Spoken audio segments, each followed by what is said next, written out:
Leçon 303. Le Saint Christ est né en moi aujourd'hui.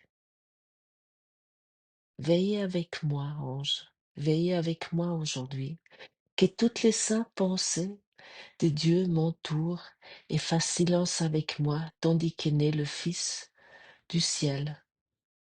Que les sons terrestres se taisent et que les vues auxquelles je suis habitué disparaissent. Que le Christ soit le bienvenu là où il est chez lui, et qu'il entend les sons, qu'il comprend et ne voit que les vues qui montrent l'amour de son Père. Qu'il ne soit plus un étranger ici, car il est né à nouveau en moi aujourd'hui.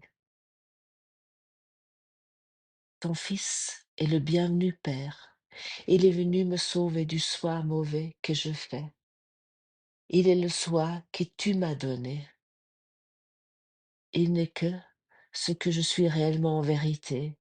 Il est le Fils que tu aimes par-dessus toute chose. Il est mon soi tel que tu m'as créé. Ce n'est pas le Christ qui peut être crucifié. En sécurité dans tes bras, laisse-moi recevoir ton Fils. Bienvenue à cette nouvelle étape vers le retour, vers notre véritable identité. Le Saint Christ est né en moi aujourd'hui. Ça signifie veiller avec moi, ange, veiller avec moi aujourd'hui. Qui sont ces anges?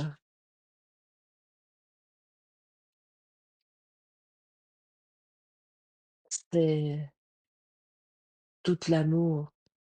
C'est bien sûr, c'est pas littéralement des anges comme on nous les imagine, comme nous les avons vus peut-être dans les églises ou ces anges qui nous prions, mais ça sont tous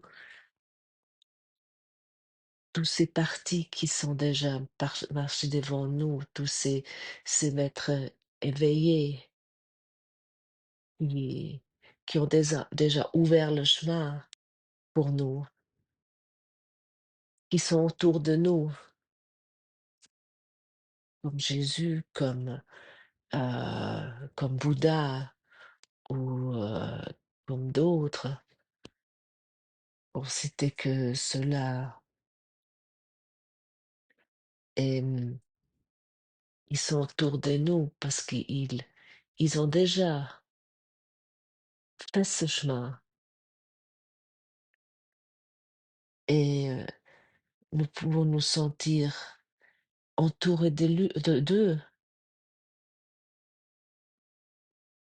Et le Saint Christ est né en moi aujourd'hui. Qu'est-ce qui nous empêche, en fait, d'accepter ça simplement? Il y a ce petit moi, ce petit moi auquel nous nous attachons et qui nous y croyons encore si souvent. Ce moi qui, en fait, ce moi égotique qui, qui nous dit immédiatement: «Ah mais toi tu n'es pas digne, tu n'es pas tu es encore trop coupable, tu as encore fait trop de fautes. Regarde, regarde ton passé, regarde tout ce que tu as fait, regarde ce que tu viens de penser». Mais c'est qui ça? Ce n'est pas la réalité, mais nous pouvons nous attacher à ça sans cesse.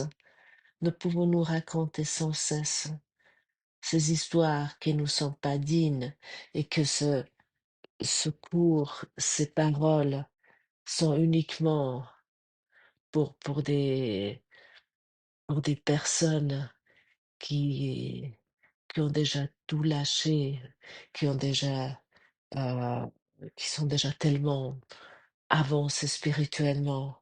Non, pas du tout. Parce que ça, c'est l'ego qui te murmure cela sans cesse. Ah non, toi, tu es vraiment pas capable, tu es trop stupide. Et puis, tu oublies sans cesse. Ah, tu vois, hier, tout ce que tu as fait, que tu as critiqué, et puis tu as complètement oublié la leçon d'hier, et puis que tu étais en conflit.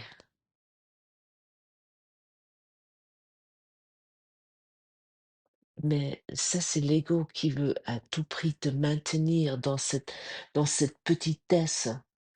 Ah, il, il veut que tu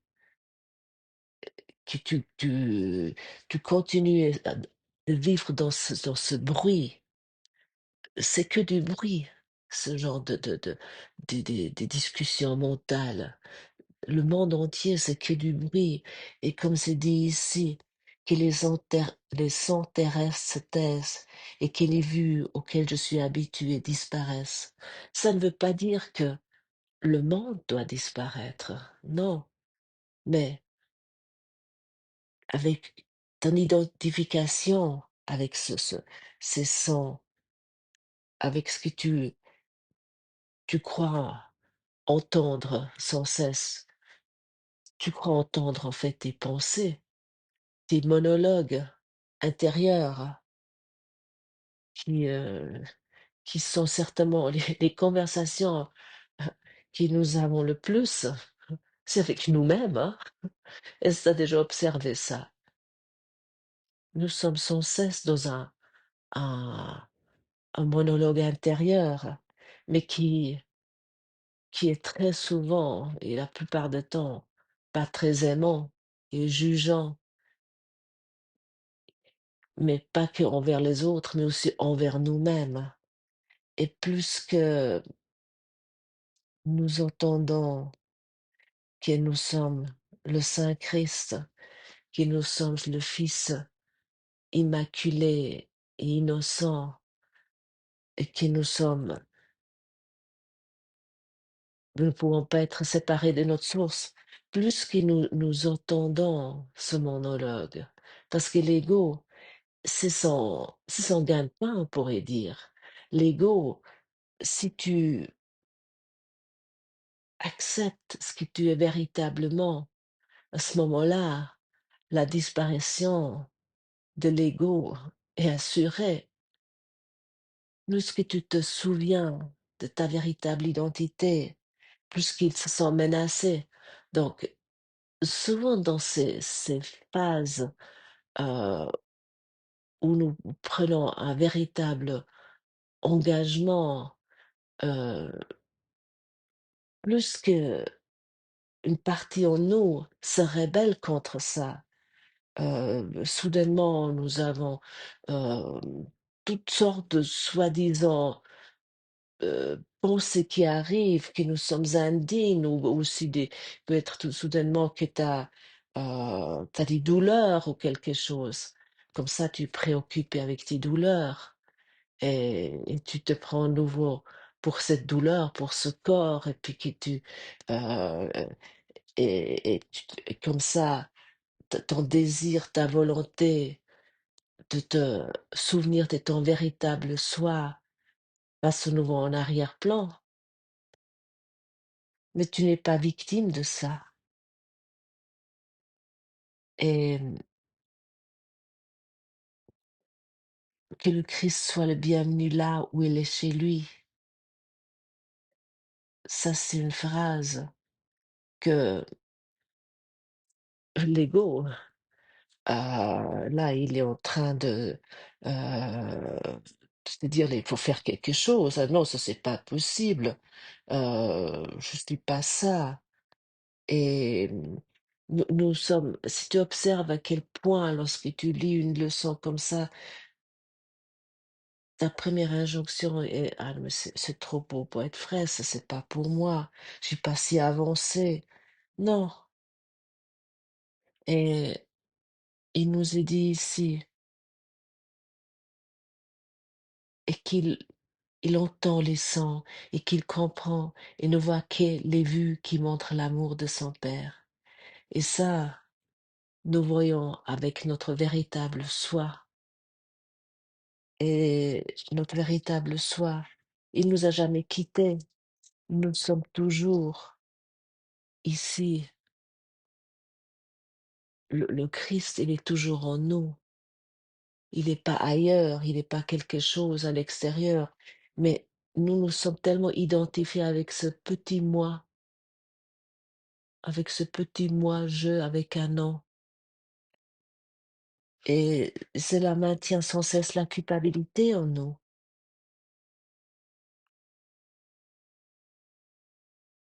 Et qu'il ne soit plus un étranger ici, car il est né à nouveau en moi aujourd'hui. Ici, nous nous sentons si souvent, si nous sommes honnêtes, étrangers. Nous sentons si souvent seuls et perdus. Et pour cette raison, nous essayons d'appartenir à quelque chose. Notre petit moi nous dit: «Ah, il faut que tu n'es pas un étranger, tu es français, tu es suisse, tu es belge, tu es fier d'être belge». Tu dis: «Ah oui, moi je suis suisse» et ça c'est ton identité. Qu'est-ce que ça veut dire? C'est écrit sur un papier ou sur un un une, un bout de plastique avec ton nom, ton prénom, ta date de naissance et ça c'est ton ça c'est ton identité, ça c'est à ça que tu appartiens. Bien sûr, c'est utile lorsque nous voyageons encore dans ce monde où, mais est-ce que tu es vraiment cette identité? Où nous essayons d'appartenir à un club ou, hem nous sommes une famille, mais cette famille, il y a nous et puis il y a les autres de nouveau aussi.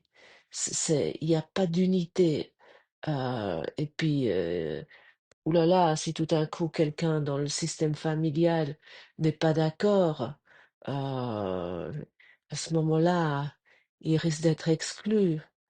Il y a des personnes qui, qui se sentent soudainement exclus de leur famille parce qu'ils ont d'autres idées ou d'autres pensées. Alors il faut s'adapter, il faut être comme tout le monde, il faut il faut penser comme tout le monde et hem, un des grandes réunions familiales, c'est souvent la Toussaint qui est prochainement, je crois que c'est demain ou après-demain. Dans les milieux catholiques et en tout cas, enfin moi je connais ça, heu, de l'Autriche. La Toussaint, c'était vraiment, d'abord on faisait ces rallyes de cimetière comme j'appelais ça, mais en fait, c'était pour voir qui était là et puis, on rencontrait tout le monde. Il y avait, et puis après on allait dans les familles et puis on se rencontrait, mais il fallait et puis on avait des conversations, mais il fallait pas dire quelque chose qui convenait pas. On s'adaptait parce que comme ça on appartenait à la famille. Ça ne veut pas dire que tu peux plus faire ça, mais observe avec quelle intention tu fais ça. Comment tu tu fais ça pour pour pas être exclu, pour faire partie d'une famille, heu, d'être comme les autres. Très important parce qu'autrement on se sent étranger. Mais nous avons toujours peur, il y a une peur dessous de ne pas appartenir à à quelque chose. Pour ça, par exemple, aussi les clubs de foot, les fans clubs de foot sont très populaires, parce qu'on appartient, on a notre club qu'on soutient, contre les autres. Si on réfléchit vraiment à ça, c'est de la séparation pure. Oh, et si on perd, si ton club perd, c'est terrible. Non, mais c'est pas l'unité ça et c'est pas ça. Le Saint Christ est né en moi aujourd'hui. Le Saint Christ est né en toi aujourd'hui. Le Saint Christ est né en nous tous aujourd'hui. Et ton Fils est le bienvenu Père. Il est venu me sauver du soi mauvais que j'ai fait. C'est quoi ce soi mauvais? C'est pas parce que nous avons fait, soi-disant, dans le passé des choses pas correctes. Non. Ça veut dire, je me, je suis sauvé de ce petit moi-j'ai, de cette identité erronée que j'ai créée. Parce que je me souviens du Saint-Fils que je suis. Et ainsi il est né en moi aujourd'hui. Il est le soi que tu m'as donné. Et à ce moment-là, je suis à nouveau cette identité que je n'ai jamais perdue, mais j'ai juste eu une confusion de niveau.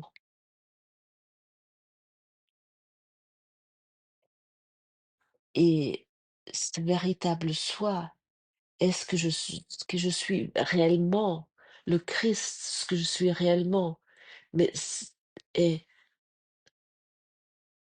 nous sommes sans cesse en train de dire, mais non, je suis pas digne, c'est Jésus le Christ, mais pas moi. Non, ton Fils est le bienvenu Père. Et nous sommes tous le Fils, nous sommes un.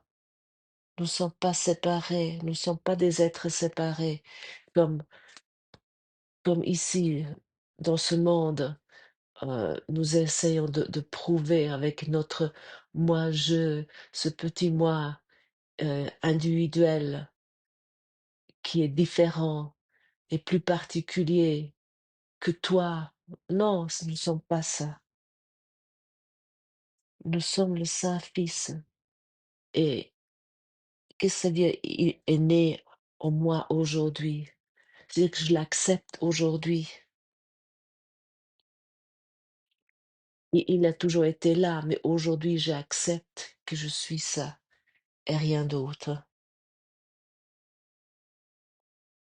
Et cette phrase, ce n'est pas le Christ qui peut être crucifié. Qu'est-ce que ça signifie?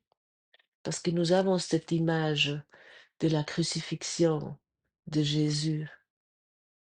Le Christ ne peut jamais être crucifié. Le Fils de Dieu, ça c'est l'histoire la plus insane que nous sommes racontée ici. Que le Dieu, il a crucifié son Fils. Il a laissé crucifier son Fils pour pour pour racheter le monde. Non, ça c'est totalement mal compris. Ça c'est une histoire de l'humanité qui s'est raconté ça. Et comme ça, Dieu est quelqu'un de menaçant et quelqu'un qui peut nous punir, euh, qui peut nous faire du mal. Et pour ça que c'est mieux que nous nous débrouillons nous-mêmes. Non, c'est pas ça. C'est nous-mêmes nous nous crucifions sans cesse. Et nous nous crucifions comment? Lorsque nous sommes dans notre propre, avec notre soi-disant moi-je, avec ce nom. Mais le Christ qui nous sommes véritablement ne peut pas être crucifié. Pas du tout. Mais combien de fois je me crucifie, que tu te crucifies d- dans ta tête, avec tes pensées. Chaque fois que tu te juges, chaque fois que tu te juges toi, tu te condamnes toi et tu te crois pas digne ou tu crois pas digne de ton frère, tu te crucifies, tu crucifies l'autre. Parce que la séparation, c'est la crucifixion.